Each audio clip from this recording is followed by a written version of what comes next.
నీ మెడలోన కాంతులు చిందే కాంచనహారము కాలేను నేను. నీ మెడలోన కాంతులు చిందే కాంచనహారము కాలేను నేను. నీ పదములపై వాలిన సుమమై, నీ పదములపై వాలిన సుమమై నిలిచే భాగ్యము నాదేలే.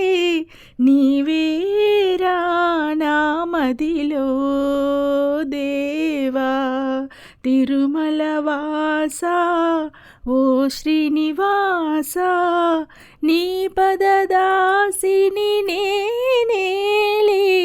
నీవే. మన పాత పాటల్లో ఎంత మంచి అర్థం ఉంటుందోనండి. నిజంగా ఇలాంటి పాటల్ని నేర్చుకొని చాలా ఈజీ అండి. దీనికి మీరు మ్యూజిక్ కానీ లేకపోతే బాగా ప్రాక్టీస్ చేయాలి అలా ఏం లేదండి. చాలా చిన్న చిన్న తెలుగు పదాలు, అర్థవంతమైన పదాలు, మనసుకు హాయిగా అనిపించే పదాలు, వీటిని మీరు జాగ్రత్తగా లిరిక్స్ రాసుకొని చక్కగా ప్రాక్టీస్ చేశారంటే భగవంతుడి ముందు కూర్చొని ఇట్లా పాడుతూ ఉంటే ఎంత హాయిగా ఉంటుందోనండి. స్తోత్రాలు చదవటం కానీ, మన వేదనని భగవంతుని ముందు మంచిగా 4 మాటలతో నివేదించటం కానీ, వివరించటం కానీ. ఎందుకంటే ఇప్పుడుండే రోజుల్లో మనం ఎవ్వరితో కూడా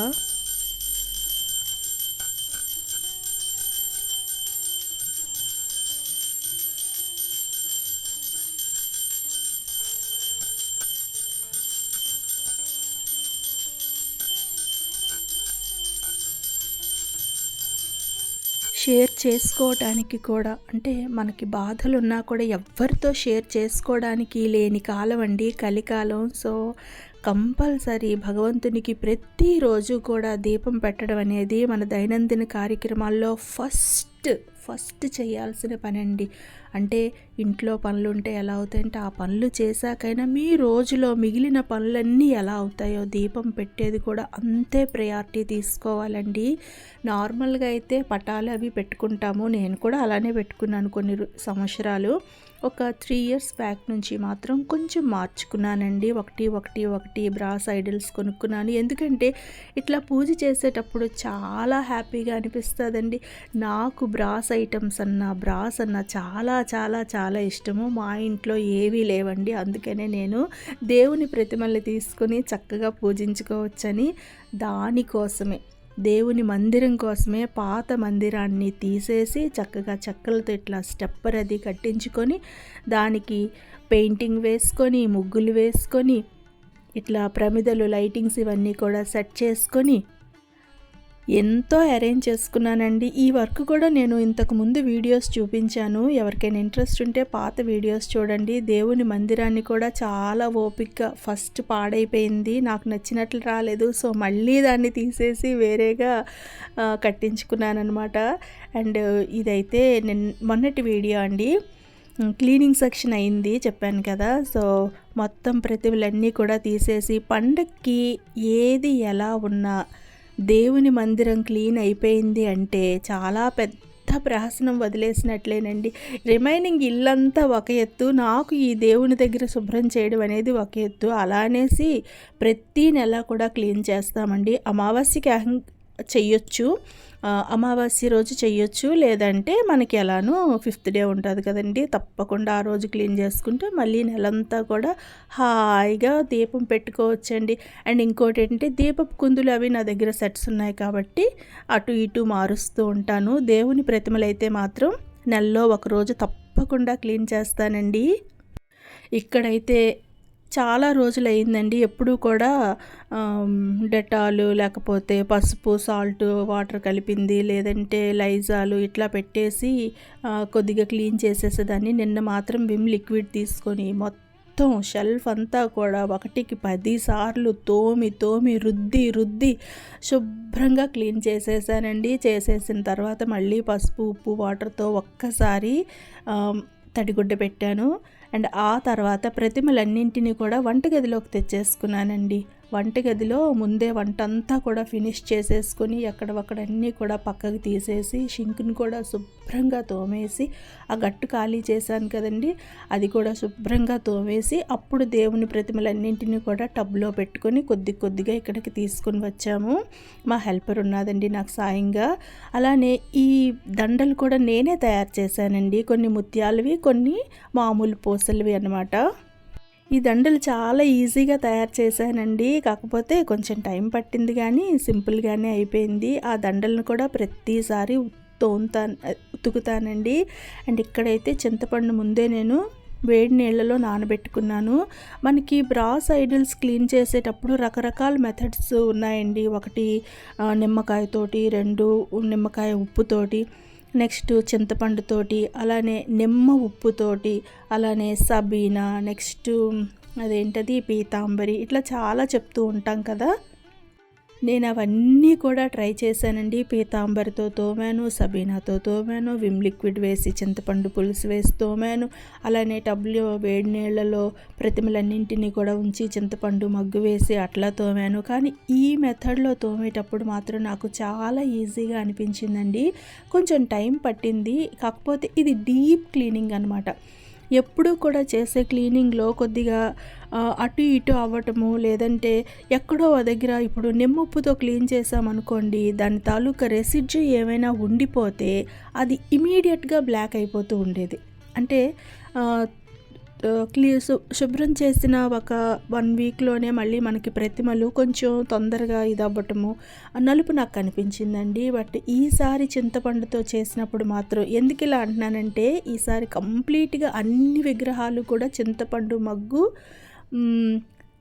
ఏమంటారు నిమ్మకాయ, కళ్ళుప్పు వీటితోనే శుభ్రం చేశానండి. ప్రతిమలన్నింటికి కూడా చింతపండు ఇట్లా పూసేసి ఉంచి ఒక్క 10 నిమిషాలు, అంటే ఈ ఫస్ట్ బొమ్మని మొత్తం చింతపండుతో అలికేసి ఏమంటారండి మొత్తం దానికి అప్లై చేసేసి ఓ పక్కన పెట్టుకున్నాను. అన్నీ అయ్యేసరికి ఇది నానుతుంది కదండి, అప్పుడు నిమ్మకాయ ఉప్పుతోటి శుభ్రంగా తోముకున్నానండి. లిక్విడ్ అయితే చాలా చాలా తక్కువ, అది కూడా కుందులకి పెట్టానండి, ఎందుకంటే ఆయిల్ ఉంటుంది కాబట్టి కుందులకు మాత్రమే విమ్ లిక్విడ్ పెట్టాను. కానీ రిమైనింగ్ ప్రతిమలకైతే మాత్రం అస్సలు నేను లిక్విడ్ కూడా యూస్ చేయలేదండి. మరి ఇవి లాంగ్ లాస్టింగ్గా మనకి షైనింగ్ ఉంటుంది అని ఎలా చెప్తున్నానంటే, నేను ఆల్రెడీ నాకు ఒక షో కేస్ ఉందండి దేవుడికి సంబంధించి, అక్కడ నేను ముందు తోమిన విగ్రహాలన్నింటినీ కూడా చింతపండు మక్కుతోనే తోమానండి, చింతపండు మక్కుతో. సో దాన్ని నేను ఆ షో కేస్లో పెట్టాను కదా, అవి ఇప్పటికీ కూడా అలానే చక్కగా బాగా మెరుస్తూ ఉన్నాయి. అండ్ ఏవైతే కొంచెం లిక్విడ్స్ వేసి, పీతాంబరి వేసి, సబీనా వేసి ఇట్లా తోముకుంటూ వచ్చానో, లేదంటే నిమ్మప్పుతో కూడా, నిమ్మప్పు అయితే మీకు ఇన్స్టెంట్ అండి, ఇమ్మీడియట్గా వచ్చేస్తుంది. కానీ అందులో ఉండేది నిమ్మకాయ ఉప్పు, సిట్రిక్ యాసిడే కదండి. సిట్రిక్ యాసిడ్ అనేది ఒక కెమికల్ ఫార్ములా. మీకు నిమ్మకాయ ఉప్పు అన్నది న్యాచురల్, నిమ్మ ఉప్పు అనేది కెమికల్, అది ఒక ఫార్ములా. సో అది మీరు శుభ్రం చేసేటప్పుడు ఏ మాత్రం దాని తాలూకా కొంచెమైనా ఉండిపోయింది అంటే మాత్రం చేతుల్లో కానీ, లేకపోతే కార్వింగ్స్ ఉంటాయి కదండి, వాటి ఎరకల్లో ఉండిపోయినా కూడా మీకు మళ్ళీ బ్లాక్గా అయిపోతూ ఉండేదన్నమాట విగ్రహం. కానీ ఇది మాత్రం ఎంత బాగున్నదోనండి. అండ్ మన చేతులు కూడా మండవండి. చింతపండు ఉప్పు వీటిల్లో చేతులు పెడితే మండలేదు, కానీ నిమ్మప్పులో చేతులు పెట్టి శుభ్రం చేసేటప్పుడు కొద్దిసేపు అయినా ఇమీడియట్గా క్లీన్ అయిపోయినా కూడా మన చేతులు మాత్రం మండుతాయన్నమాట. విగ్రహం ఒక్కొక్కటి ఇట్లా రుద్దేసి, కొంచెం స్లోగానే రుద్దానులేండి, కాకపోతే మీకు అలానే చూపించాను అనుకోండి చాలా ఇదిగా అనిపిస్తుంది, నిదానంగా రుద్దాను. కాకపోతే మీకు ఎక్స్లో పెట్టాను, అంటే స్పీడ్గా పెట్టానండి. చాలా చాలా చాలా బాగా వచ్చింది. అండ్ షైనింగ్ అయితే మరి అడక్కండి. ఫస్ట్ టైము హాయిగా శుభ్రంగా అనిపించింది, చాలా హ్యాపీగా అనిపించింది, చాలా ప్లెజెంట్గా అనిపించింది.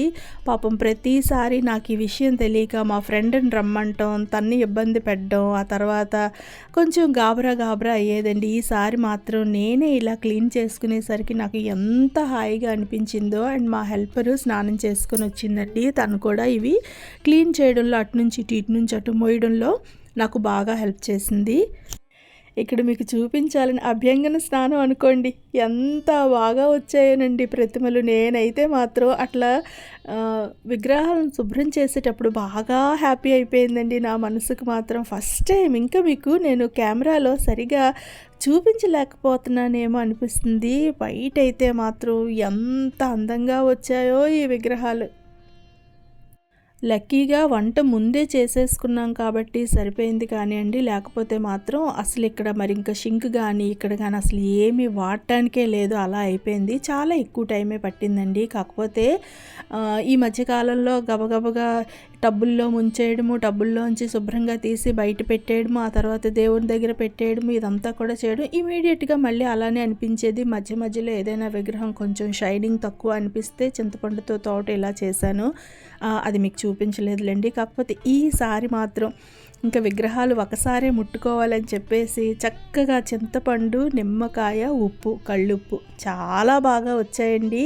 ఆ తర్వాత 1 బై 1 అన్నీ తోమేసి ఆ పక్కన సర్దుకున్న తర్వాత ఈ దండలు ఉన్నాయి కదండి, ఆ దండల్ని మన సర్ఫ్ ఎక్సెల్ ఉంటుంది కదా, కొద్దిగా అందులోనే ఇలా అనేసాను. వీటికి కూడా నేను అమ్మవారికి స్వామి అమ్మవార్లకి వేసేటప్పుడు జవ్వాది వాటర్ కొద్దిగా స్ప్రే చేస్తానండి. దేవుడి గదిలో ముందుగానే జవ్వాది వాటర్ని, నెక్స్ట్ పచ్చకర్పూరం ఉంటుంది కదండి, అది వాటర్లో కలిపి అది స్ప్రే చేస్తాను. చేయటం వల్ల మా దేవుడి గది నుంచి ఒకలాంటి మంచి స్మెల్ వస్తుందండి. ఎంత హాయిగా ఉంటుందో. మా ఇంటి ఎంట్రన్స్లోనంటే హాల్లో పెట్టుకున్నామండి. మాకు కిచెన్లో ఉండేది పూజ గది ఫస్ట్, దాన్ని మేము హాల్లోకి తెచ్చేసుకున్నాము. కానీ ఇప్పుడు ప్రతిమలు పెట్టాక ఇట్లా జవ్వాది, పచ్చకర్పూరము ఇలాంటివి యూస్ చేసి ప్రతిరోజు దీపం పెడతాం కాబట్టి అవి కూడా మంచివి తెచ్చుకున్నానండి కొద్దిగా.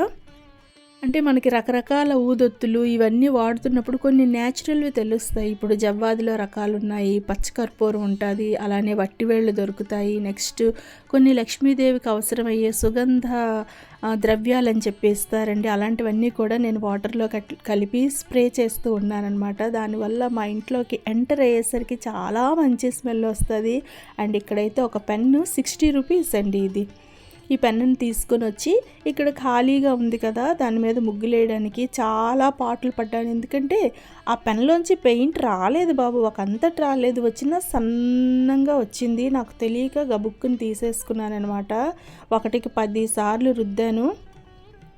మొత్తానికి ఏదో ఒకటంటే ఇక్కడైతే ముగ్గు వేయగలం, కానీ ఈ వెనకాల మనకి చెయ్యి ఇట్లా పెట్టి అవ్వదు కదండి, పెయింట్ వేసేటప్పుడు కారిపోతూ ఉంటుంది.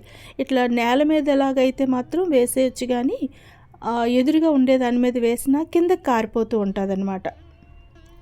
అందుకనేసి ఈ పెయింటింగ్ పెన్ కొన్నాను.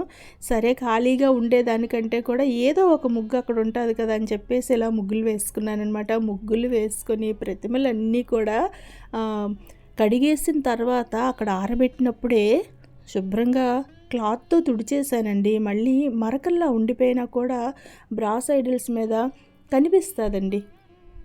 కొంచెం టైం తీసుకున్న చక్కగా తోమేటప్పుడు కానీ, స్నానం చేయించేటప్పుడు కానీ, లేదా శుభ్రంగా తుడిచేటప్పుడు కానీ కొద్దిగా ఓపికగా చేసుకొని తీసుకొని వచ్చి ఫ్యాన్ వేసి ఎండబెట్టాను. ఆ తర్వాత ఒక్కొక్క ప్రతిమని తీసుకొని, అంతకంటే ముందుగా అక్కడ ముగ్గులన్నీ కూడా ఫినిష్ చేసేసాను. ఆ తర్వాత ఒక్కొక్క ప్రతిమని తీసుకొని గంధపు డబ్బా ఒకటి తెప్పించానండి. తెప్పించి చక్కగా అన్నింటికి బొట్లు పెట్టుకున్నాను. ఎంత హ్యాపీగా అనిపించిందో ఏంటి. ఒక్కరోజు ఒక పూట మహా అయితే కంప్లీట్గా పెట్టాలనుకుంటే ఒక పూట, ఆ టైం మనం ఎక్కడైనా స్పెండ్ చేస్తాము. చక్కగా ఇలాగా టైం తీసుకొని ముందే వంట పనులన్నీ చేసుకొని ఈ మందిరం శుభ్రం చేసుకుంటే ఎంత ప్లెజెంట్గా అనిపించిందోనండి. ఈ విగ్రహాలన్నీ ఇలా సర్దేసిన తర్వాత ఒక ధూప్ స్టిక్ వెలిగించాను. ఆ తర్వాత మొత్తం అదంతా కూడా గది తుడిపించేసి ఒత్తించేసానండి. ఒకవేళ హెల్పర్ లేకపోయినా నేనైనా సరే తుడిచేసి ఒత్తేస్తాను. ఎందుకంటే ఏ పని అయినా సరే నేను అనుకున్నది అనుకున్నట్లుగా రాకపోతే నాకు సాటిస్ఫాక్షన్ ఉండదండి. అందుకని జాగ్రత్తగా దగ్గరుండి మరి రెండో పని పెట్టుకోకుండా ముందే బట్టలు కానీ ఇంటి పని కానీ అంతా కూడా చేసేసుకున్నాను. స్నానం చేసేసి రెడీగా, అంటే మరి ఇంకా వాష్రూమ్ కూడా వెళ్ళలేదండి. కంప్లీట్గా ఇదే పనిలో ఉండిపోయాను అనమాట. ఒక 3-4 గంటలు అంతే, అంతకుమించి ఎక్కువేం పట్టదు.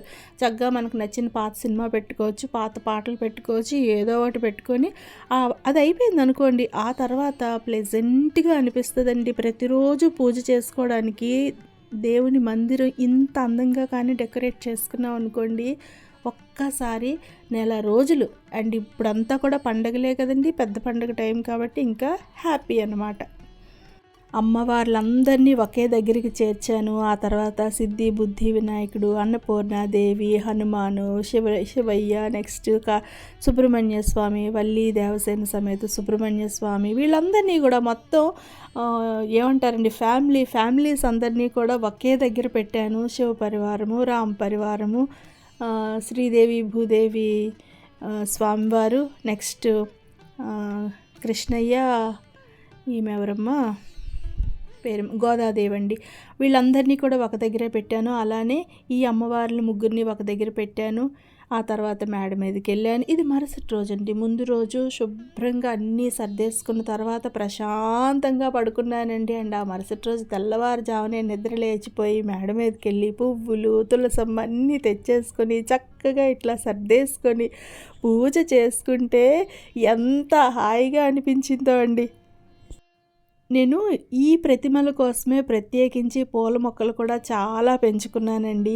అండ్ అందులో ప్రతిరోజు కూడా రకరకాల పువ్వుల్ని ఏరుతూ నందివర్ధనము, గరుడవర్ధనము, తెల్ల పూలు, నెక్స్ట్ జిల్లేడు పూలు, బయటున్న గొబ్బి పూలు, ఇవన్నీ ఒక ఎత్తు అయితే ఈరోజు కేవలం చిలక ముక్కు పూలతోనే, అండ్ మందారాలు, గులాబీలు కూడా ఉన్నా కూడా ఒక్క చిలక ముక్కు పూలనే తీసుకొని వచ్చి ఇట్లా మొత్తం అన్ని ప్రతిమలకి ఇట్లా పెట్టేసరికి ఎంత బాగా అనిపించిందోనండి.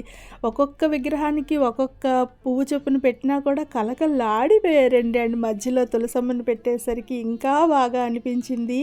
అండ్ ఇక్కడ దేవుడి ప్రతిమలు చిన్న సైజు మన దగ్గర ఉన్నవన్నీ కూడా ఆ షోకేస్లో పెట్టి కొంచెం పెద్ద సైజు విగ్రహాలన్నీ, అంటే అక్కడ కబోర్డ్కి సరిపోయేలాగా ఉండేలాగా అన్నీ కూడా సర్దుకోవడం వల్ల మరింత అందంగా అనిపించిందండి. ఇంత చేస్తే ఏమొస్తుందంటే ఎంత మనశ్శాంతిగా అనిపించిందో తెలుసా. చాలా హ్యాపీగా అనిపించింది, చాలా చాలా చాలా. అప్పుడప్పుడు నేను ఏదైనా మంచి పని చేశానా అంటే ఈ విగ్రహాలు కొనుక్కొని అని కూడా నాకు అనిపిస్తుందండి. ఎందుకంటే నేను అంత హ్యాపీగా ఉన్నాను, ఎన్ని బాధలు పడ్డానో అంత హ్యాపీగా అనిపిస్తుంది. అలా అని అందరూ ఇలానే ఉండాలని కాదు, నాకు మాత్రం చాలా సంతోషంగా అనిపించిందండి. పూజ విషయంలో నాకే భయం లేదండి. ఎందుకంటే మనసా వాచా కర్మన భగవంతుని సాయం కోరి ఆ భగవంతుడి ఆశీస్సులు నాకు, నా పిల్లలకి, నా కుటుంబానికి ఉండాలని. అండ్ అంతకుమించిన ఆశ్రయం ఇంకేమీ దొరకలేదండి. మనుషులు నమ్ముకుంటే వాళ్ళు హ్యాండ్ ఇచ్చే టైప్ అయిపోయారు. సో మన కోసం ఏడ్చేవాళ్ళు, మన కోసం ఆలోచించేవాళ్ళు ఈ రోజుల్లో చాలా తక్కువ. కాబట్టి అట్లీస్ట్ దేవుణ్ణి కోరుకున్నాం అనుకోండి, వేడుకున్నాం అనుకోండి, ఆయనైనా మన మొర వింటారని నమ్మకం నాకు చాలా ఎక్కువ అండి. అది ఇప్పటి నుండి కాదు, చాలా చిన్నప్పటి నుండే. కాకపోతే ఇప్పుడు ఆయనకి సేవ చేసే భాగ్యం కలిగింది. సో నేనైతే చాలా హ్యాపీ అండి. అండ్ ఇక్కడ ఈసారి బొట్లు కొంచెం ఎక్కువ పెట్టడమేమో దేవుడి మందిరం మరీ కలకల్లాడిపోయిందండి. మీ అందరికీ నచ్చిందా అండి నా వీడియో? సో మనందరం కూడా సంతోషంగా ఉండాలని, ఎటువంటి కష్టం వచ్చినా సరే భగవంతుడు మనకి ఆసరాగా నిలబడాలని కోరుకుంటూ ఇవాళకైతే ఇదే వీడియో అండి. ఎలా అనిపిస్తుందండి? తప్పకుండా కామెంట్ చేయండి, షేర్ చేయండి అండ్ సబ్స్క్రైబ్ చేయండి. Thank you.